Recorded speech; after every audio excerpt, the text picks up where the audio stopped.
All right, so the time now is 13:07 hours on Wednesday, 27th of November 2017. This is a recorded interview between Senior Constable Damien Canane and Ryan McDonald, conducted at Belconnen Police Station. For the benefit of the recording, I'll get all persons present to state their name. With myself first, Senior Constable Damien Canane, AFP 18201. Ryan McDonald. And also present is Ryan's mother, Tanya McDonald. Fantastic. This interview is being recorded on audio and video, so for the purpose of the audio recording, I ask that when you answer my questions, you do so verbally. At the completion of the interview, you'll be given a copy of the audio disc of this interview. Do you understand? Indeed. Indeed. Fantastic. Should you wish to view the video, arrangements can be made. Now, I want to speak to you today about an incident which occurred on Friday the 27th of October 2017 around 6:45 p.m, during which time a laser pointer was used on another driver as they drove west along Ginninderra Flory. But before I do so, I must caution you that do not have to say or do anything, but anything you say or do may be used as evidence. Do you understand that caution? Yes. Can you tell me in your own words what that caution means? Can you repeat it? Sure. You do not have to say or do anything, but whatever you say or do may be used as evidence. Okay. So, in my own words, that means that I am not legally obliged to answer your questions, but if I say something or, do something, if this goes to court, you can use it against me to prosecute me. Correct. So the evidence and the answers you provide today, or anything that you do in corroboration of those answers, may be used as evidence in a legal proceeding. So you're exactly right. Prior to this interview commencing, we had a conversation regarding your legal rights. It was a brief one. Do you recall that? Yeah. I'll now provide you with those rights again anyways. Noting that your mother's here, you may communicate with or attempt to communicate with a friend or relative to inform that person of your whereabouts. Do you understand that? Yeah. Do you wish to communicate with any other friend or relative? Not really.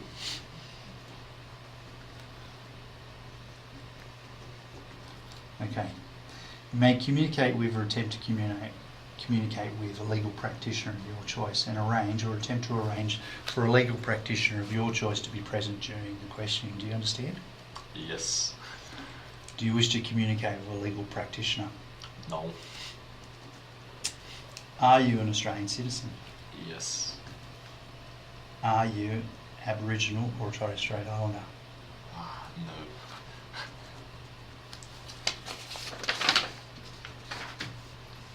Are you known by any other names, Ryan?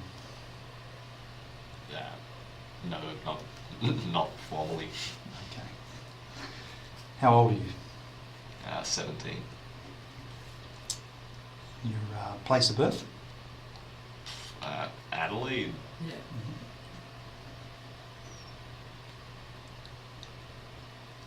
Adelaide. I'll spell it later properly. And your date of birth? The 30th of April 2000. Okay. And your current address is?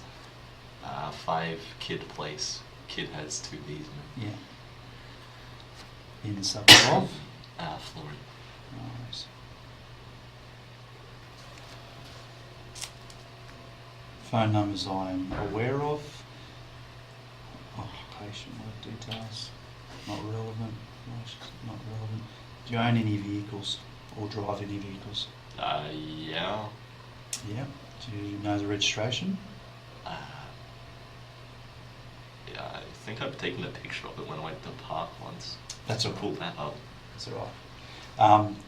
Do you know the model and the make of the vehicle?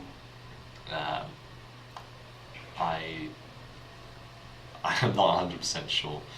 All right. But Let's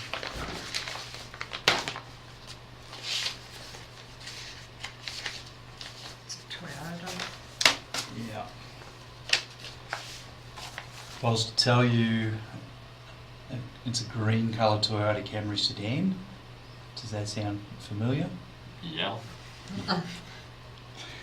And if I was to tell you the registration of that vehicle is YAK07W, does that sound familiar? Yeah. No worries. That information's on your ACT registration database and it's linked to both yourself and your sister. Okay. Okay? No worries. Alright. Need an interpreter. Have you recently consumed any alcohol, drugs or medication? No.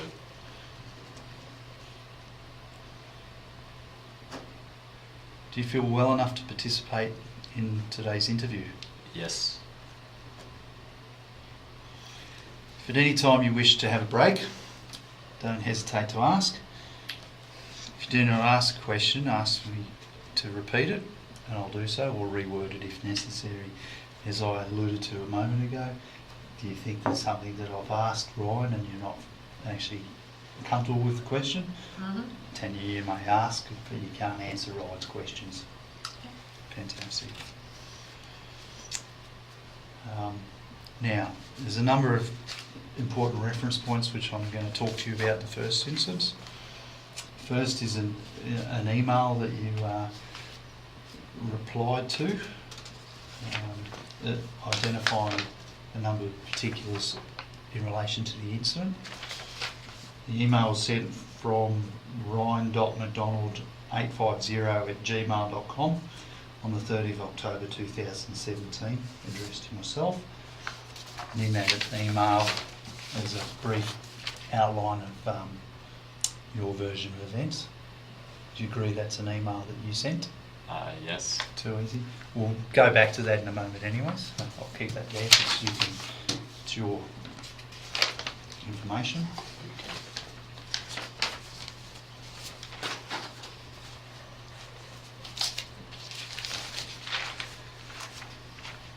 The next item that we'll refer to is a property seizure record that was made on the 6th of November, and it was at 8:30 in the evening. I attended your home location, during which time I seized this laser pointer. Do you recall that? Yes. Great, no worries. Alright. So, I now intend to ask you some further questions in relation to the previous allegation. Then on the 27th of October 2017 at 6:45 p.m, a laser pointer was used on another driver as they were driving west along Ginninderra Drive, Florida in the ACT. First of all, what was your exact involvement in that incident? I drove the vehicle which it was shot out of. Yeah. When it came to intersections, I shot it myself, not at other drivers. If I did, it was by accident, but yeah, I guess that's my involvement. Okay.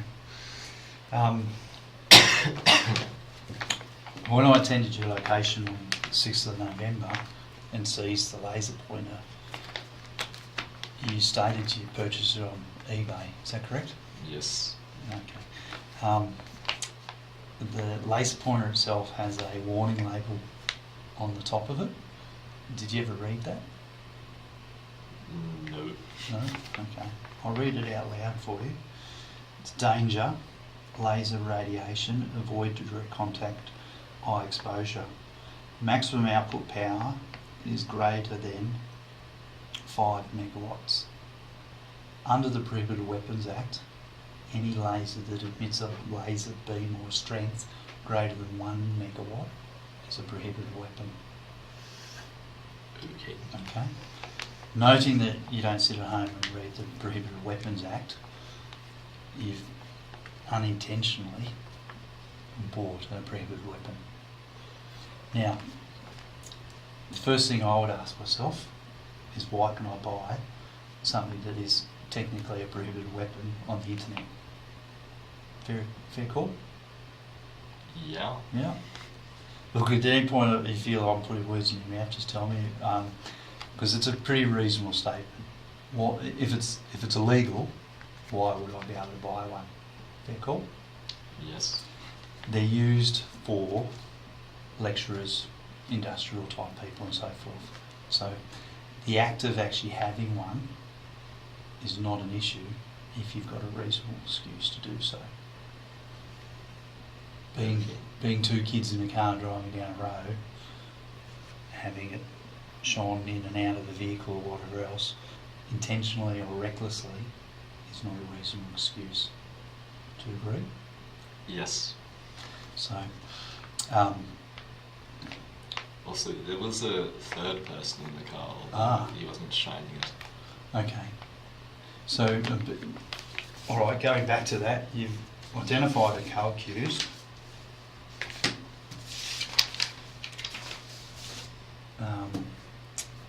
Aiden, is it? Yeah, it's pronounced Aiden. Aiden, is it? Yes. Okay. I still need to speak to him. I've left job cards with him and so forth, and whether or not. Anyway, I'll speak to you later about that. All right.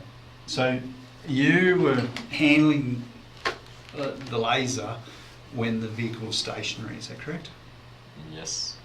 And you've been pointing it out and whatever else. Do you recall, and I forgot to bring a map,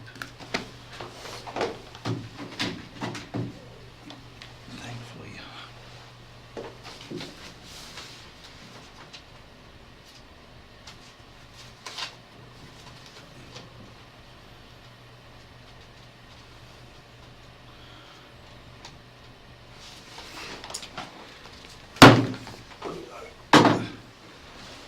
Thank goodness the yellow pages are still the same.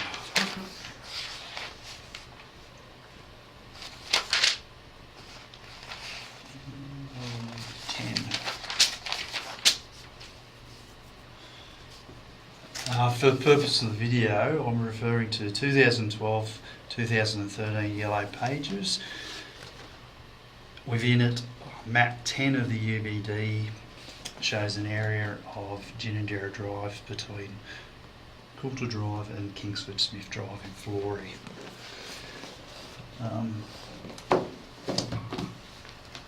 Ryan, from your memory of what happened, this is Ginninderra Drive along here. Do you know when you first started playing with the laser?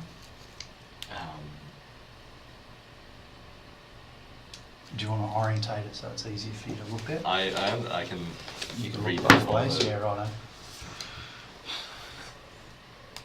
Probably around here. Yeah. So you're indicating the intersection of Coulter Drive and Ginninderra Drive. Is that correct? Where the speed camera is.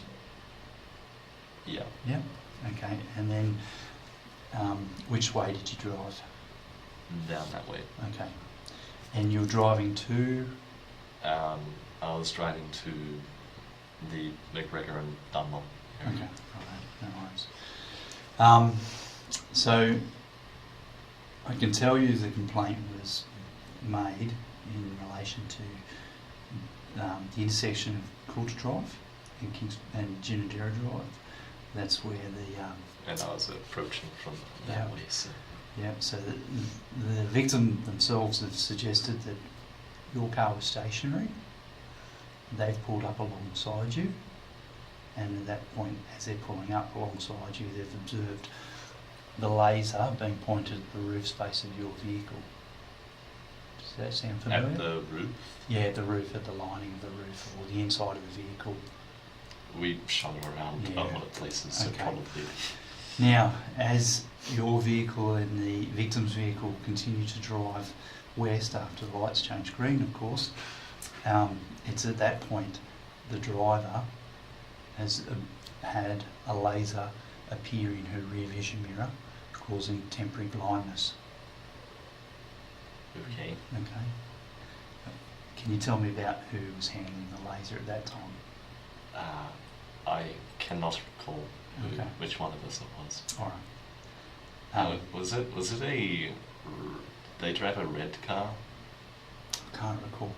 Because we were, after taking off from an intersection along there, I can't recall which one, but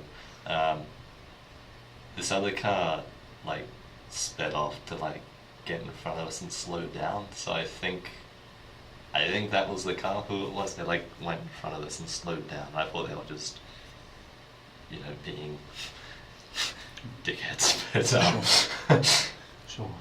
It's probably, if it was that vehicle, it could also be quite reasonable to suspect that they'd had to slow down because they couldn't see. yeah. Just watch scissor leeching. Hence, the offences that we've identified so far as the possession and use of a prohibited weapon and also common assault. Okay. Alright, so you guys have continued on. I can tell you the victim didn't follow you all the way to wherever you're going. They don't know where you live and so forth. The red car turned off down here. Kingsford Smith? Yes. Okay. No worries.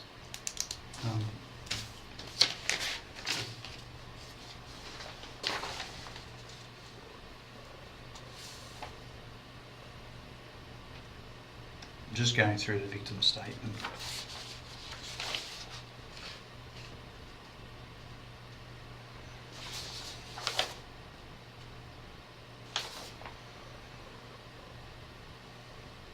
Yeah. She doesn't identify her vehicle, but she clearly identifies your vehicle. So, anyway. Alright, so that's fairly similar to the aversion events. So during this period between Coulter Drive and Kingsford Smith, you were driving the vehicle, so God Yes. only hopes you weren't playing with it while driving. No. I wasn't. Okay. So, did you have to stop at the John Cleland set of traffic lights and the I Copeland Drive? can't remember. Okay. All right, but you were only using it when you're stationary at traffic lights. Yes. Okay. All right. No worries.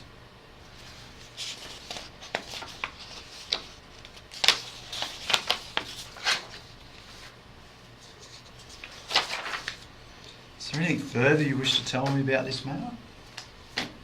I mean, do you need the particulars of the third occupant? Yep, I'll get that shortly. Okay. Anything else? No. No. Have the questions you've answered today been of your own free will? Yes. Has there been any threat for you to make any answer to the questions I've made you asked you today? Has anyone threatened you? Oh, no. No. Has any inducement been made in relation to questions I've asked you? Inducement being, if you tell me certain things, I will give you something else in return. What? Like a bribe. Have Oh. we coerced you into Right. selling us stuff? No. No, okay. Therefore, and furthermore, has there been any promise made to you to answer any of my questions? No. No worries. Thanks for telling me about the answers that you've provided. What's going to happen now is that I'll suspend the interview. The time now is 13:26. This interview is now concluded.